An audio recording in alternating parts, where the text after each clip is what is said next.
Pengertian pada pembelajaran adalah upaya mempengaruhi siswa agar belajar atau membelajarkan siswa. Akibat yang mungkin tampak dari tindakan pembelajaran adalah siswa akan belajar sesuatu yang mereka tidak akan pelajari tanpa adanya tindakan pembelajar.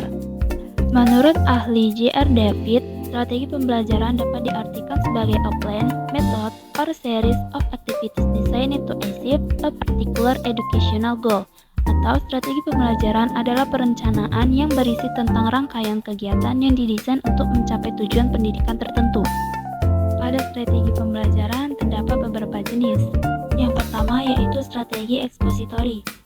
Menurut Roy Gillen, strategi ekspositori yaitu adalah strategi pembelajaran langsung atau direct instruction. Dalam sistem ini, guru menyajikan bahan dalam bentuk yang telah dipersiapkan secara rapi, sistematik, dan lengkap sehingga siswa tinggal menyimak dan mencernanya secara teratur dan tertib. Siswa juga dituntut untuk menguasai bahan yang telah disampaikan oleh guru. Lalu menurut Wina Sanjaya, strategi pembelajaran ekspositori adalah salah satu di antara strategi pembelajaran yang menekankan kepada proses bertutur. Materi pembelajaran sengaja diberikan secara langsung agar peran siswa dalam strategi ini adalah menyimak dan mendengarkan materi yang disampaikan guru. Lalu yang kedua, ada strategi pembelajaran inquiry.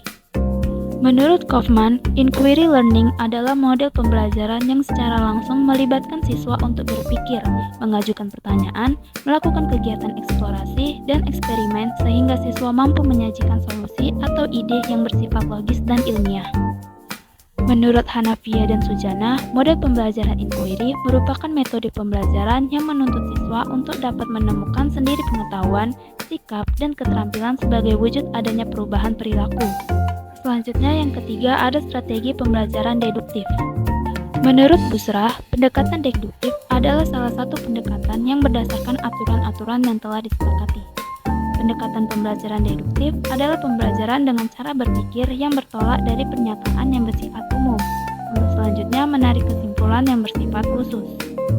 Menurut Sutrisman dan Tambunan, pendekatan deduktif didefinisikan sebagai suatu cara mengajar yang dikembangkan berdasarkan penalaran deduktif, yakni pendekatan yang dimulai dari definisi kemudian diikuti dengan contoh-contohnya yang relevan. Lalu yang keempat ada strategi pembelajaran induktif. Menurut Egan, pendekatan induktif didefinisikan sebagai suatu cara mengajar yang menggunakan data untuk mengajarkan konsep atau prinsip kepada siswa. Pendekatan ini adalah suatu cara mengajar yang dikembangkan berdasarkan logika induktif, yaitu berjalan mulai dari yang konkret menuju ke hal abstrak. Artinya, pendekatan ini akan memberikan contoh nyata yang konkret, baru kemudian memberikan teori abstrak mengenai hal itu. Menurut Purwanto, pendekatan induktif merupakan pendekatan pengajaran yang bermula dengan menyajikan sejumlah keadaan khusus, kemudian dapat disimpulkan menjadi suatu fakta, prinsip, ataupun aturan. Pembelajaran ini diawali dengan memberikan contoh-contoh khusus, kemudian sampai kepada generalisasinya. Lalu selanjutnya yaitu strategi pembelajaran afektif, yaitu strategi yang segala sesuatunya berkaitan dengan sikap, watak, perilaku, minat, emosi, dan nilai yang ada di dalam diri setiap individu. Berikut beberapa definisi menurut beberapa ahli. Menurut Sujana, yaitu berhubungan dengan sikap dan nilai. Menurut David R. Caldwell, yaitu perilaku yang memberatkan perasaan, emosi, atau derajat tingkat penolakan atau penerimaan terhadap suatu objek. Menurut Syamsu Yusuf, yaitu tingkah laku yang mengandung penghayatan suatu emosi atau perasaan tertentu. Dan menurut Profan, yaitu ranah yang menentukan tingkat keberhasilan seseorang. Lalu yang terakhir ada strategi pembelajaran kooperatif. Menurut Isjoni, pembelajaran kooperatif adalah suatu model pembelajaran di mana siswa belajar dan bekerja dalam kelompok-kelompok kecil secara kolaboratif yang anggotanya 5 orang dengan struktur kelompok heterogen.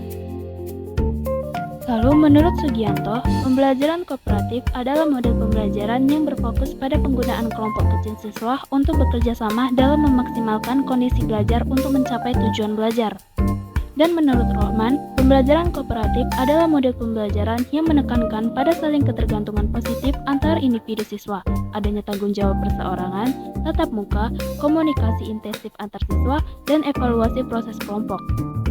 Setelah membahas beberapa strategi pembelajaran, terdapat 2 strategi yang dapat saya terapkan kepada peserta didik, yaitu strategi pembelajaran inquiry dan juga kooperatif.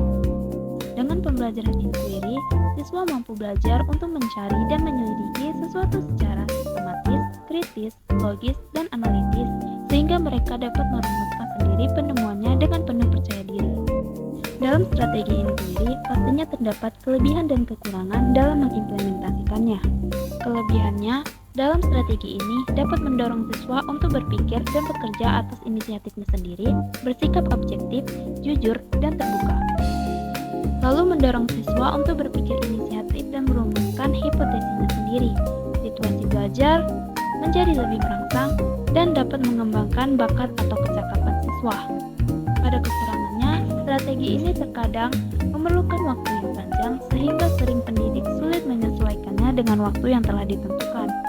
Selama kriterianya, keberhasilan belajar ditentukan oleh kemampuan peserta menguasai materi pembelajaran, maka model pembelajaran ini akan sulit diimplementasikan oleh setiap pendidik. Lalu yang kedua yaitu strategi pembelajaran kooperatif. Pembelajaran ini adalah model pembelajaran yang mengutamakan kerjasama peserta didik dalam kegiatan belajar. Metode ini siswa bekerja sama dalam kelompok kecil dan saling membantu dalam belajar. Pembelajaran kooperatif juga memiliki kelebihan dan kekurangannya sendiri. Pada kelebihan, pembelajaran kooperatif memungkinkan siswa berinteraksi secara aktif dengan teman sebaya. Kerjasama dalam kelompok memberikan motivasi tambahan, dan siswa belajar bekerja dalam tim, berkomunikasi, dan memecahkan masalah bersama. Pada kekurangan strategi pembelajaran kooperatif, dapat membuat ketergantungan pada anggota kelompok.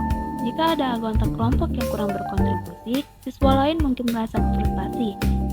Ketergantungan pada orang lain dapat menjadi kendala. Lalu yang kedua, kesulitan dalam pembagian tugas.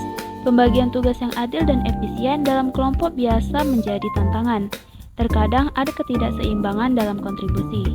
Lalu yang terakhir, ketidakcocokan kelompok.